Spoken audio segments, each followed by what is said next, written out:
Welcome to my YouTube channel my friends. आज मैं आप लोगों को बताने वाला हूं कि बिहार ज़िले के अंदर, बिहार डिस्ट्रिक्ट के अंदर डिस्ट्रिक्ट कोर्ट क्लर्क की वैकेंसी आ चुकी है और ये एप्लीकेशन जो है 20 अक्टूबर तक भरे जाएंगे, जिसके बारे में आज मैं आप लोगों को डिटेल बताने वाला हूं। 5 मिनट आप हमारे साथ बने रहेंगे दोस्तों। 5 मिनट से ज़्यादा समय मैं नहीं लगाऊंगा। देखिए दोस्तों, ये जो वैकेंसी है ये जो है कोर्ट क्लर्क की वैकेंसी है, जो कि लेवल 4 की वैकेंसी है। यहाँ पे लिख रखी है इन्होंने कि लेवल 4 की वैकेंसी, जिसकी बेसिक पे 25,500 से स्टार्ट होगी, यानी कि 2400 ग्रेड पे मेरे प्यारे दोस्तों।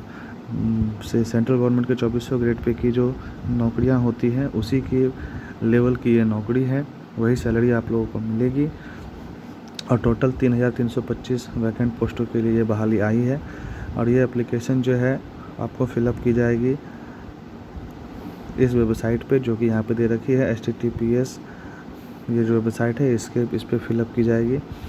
अब देखिए, ओपनिंग डेट जो है ऑनलाइन रजिस्ट्रेशन के लिए वो 20 सितंबर से स्टार्ट हो चुकी है और लास्ट डेट जो है 20 अक्टूबर 12 बजे तक है। क्वालिफ़िकेशन को जो है बैचलर डिग्री यानी कि ग्रेजुएशन होना चाहिए दोस्तों। किसी भी सब्जेक्ट से आप ग्रेजुएट होने चाहिए और आपको कंप्यूटर की जानकारी अनिवार्य है।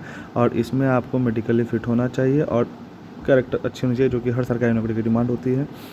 और जब कैंडिडेट को ये भी बताया जा रहा है कि अगर ये फॉर्म जब फिलअप कर लेते हैं तो उनको ये प्रिंट आउट रखना है फ्यूचर रेफरेंसेस के लिए, अगर ज़रूरत पड़ेगी तो। फॉर्म फिलअप करते समय मेरे प्यारे दोस्तों इंग्लिश या हिंदी में ये डिक्लेरेशन आपको फिलअप करके जमा करना है, मतलब ऑनलाइन स्कैन करके अपलोड करना है। आई हेयर बाय डिक्लेयर दैट, ये इंग्लिश में, या तो आप इंग्लिश में दें या तो आप हिंदी में दें।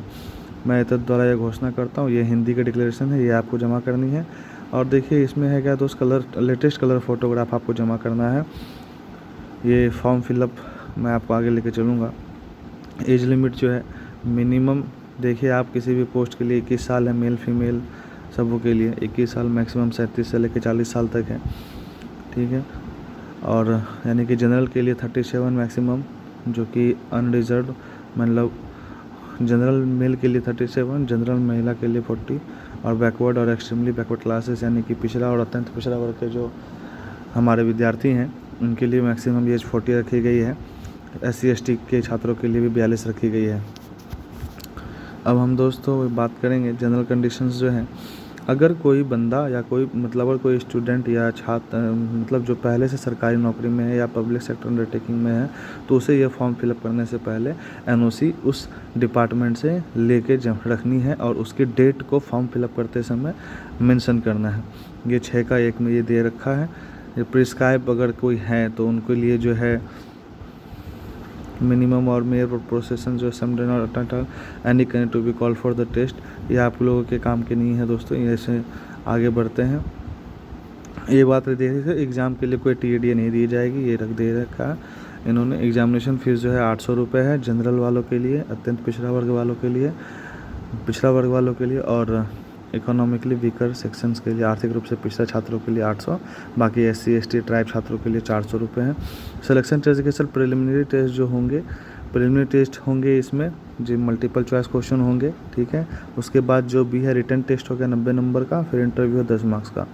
रिटन टेस्ट में क्या क्या रहेगा ये आप लोग देख सकते हैं यहाँ से। इंग्लिश लैंग्वेज और ग्रामर 20 मार्क्स के, जिसके अंदर के लेटर राइटिंग, ऐसे, प्रिसाइज, कम्प्रीहेंशन, वोकेबलरी, ये सब पूछे जाएंगे। हिंदी लैंग्वेज में जो है कंसिस्टिंग ऑफ लेटर राइटिंग, ऐसे, प्रिसाइज, कम्प्रीहेंशन एंड वोकेबलरी, ये आपको हिंदी लैंग्वेज में पूछे जाएंगे। जनरल नॉलेज और करंट अफेयर्स के अंदर जो है इन दिस सेक्शन ये बता रहे हैं कि इस सेक्शन में जो है आपका हिस्ट्री में, सिविक्स से, ज्योग्राफी से और एवरीडे साइंस से, संविधान से और लीगल टर्मिनोलॉजी से क्वेश्चंस रहेंगे।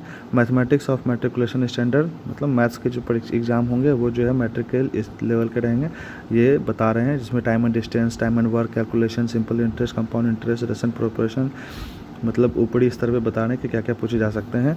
रीजनिंग के अंदर क्या क्या पूछे जा सकते हैं ये देखिए उन्होंने लिख दिया है। एनालॉजी टेस्ट है, सिटिंग अरेंजमेंट है, रैंकिंग टेस्ट है, सिलोजिज्म है। बेसिक कंप्यूटर के अंदर कौन कौन से सब टॉपिक से क्वेश्चन आएंगे ये उन्होंने लिख रखा है। MS ऑफिस से, MS word, excel, PowerPoint, internet terms service, इनसे।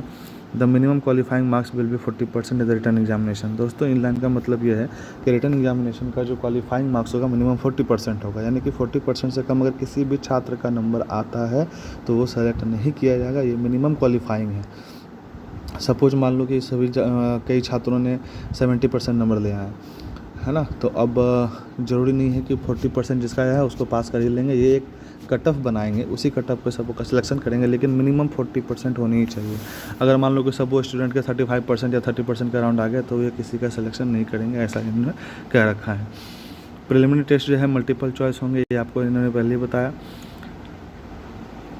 उसके बाद दोस्तों आइए द पैनल, ये जान देखिए, the panel so prepared shall be in 2 parts, one comprising the total number of post to be filled for the year and the other known as waiting list of 20% such vacancies next in the order of merit.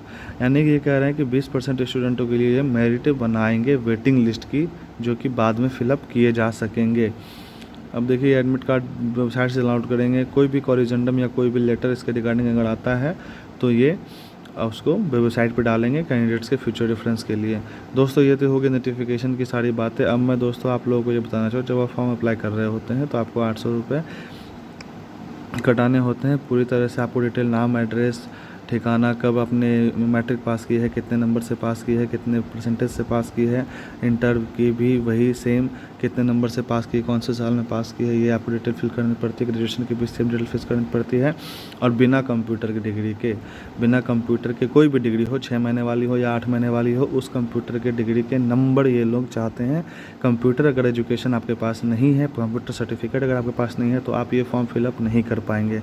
मैं फिर से दोहरा रहा हूँ, अगर आपके पास कोई computer certificate नहीं है तो आप ये फॉर्म नहीं फिल कर पाएंगे। जैसा कि क्वालिफिकेशन लिख रखा है, knowledge of computer is essential, और कंप्यूटर नॉलेज दिखाने के लिए आपको कोई सर्टिफिकेट का नंबर, डेट फिल वहाँ करना होगा। जैसे कि मैट्रिक का सर्टिफिकेट का नंबर आप देंगे फॉर्म फिलअप करते समय, उसी तरह से कंप्यूटर सर्टिफिकेट का नंबर भी देना अनिवार्य है। और उसके बाद जब आप फॉर्म फिलअप करते हुए आप आगे बढ़ेंगे, अगर आप गवर्नमेंट एम्प्लॉय हैं तो आपको एनओसी जो डिपार्टमेंट से मिलेगा उसके जो डेट होंगे, मेमो नंबर के जो डेट होंगे, जो नंबर होगा वो भी फिलअप करना होगा। ठीक है, इसके अगर ऐसा नहीं, अगर आप गवर्नमेंट एम्प्लॉय और आप एनओसी नहीं लेते हैं तो आपको फॉर्म फिलअप कर तो पाएंगे बिना एनओसी के, लेकिन आगे चलकर आपको डॉक्यूमेंट वेरिफिकेशन में दिक्कत का सामना करना पड़ सकता है। दोस्तों ये थी कोर्ट कलर के बहाली से जो आई है उससे जुड़ी हुई जो इम्पोर्टेंट जानकारियाँ थी मैंने आपको बता दी। अब कोर्ट की डिस्ट्रिक्ट कोर्ट ऑफ बिहार की ही एक और वैकेंसी है प्यून की, मैं उसकी नोटिफिकेशन आपके सामने लेके आऊँगा और उस पर भी चर्चा करूँगा। तब तक के लिए धन्यवाद और नमस्कार मेरे वीडियो को यहाँ तक देखने के लिए।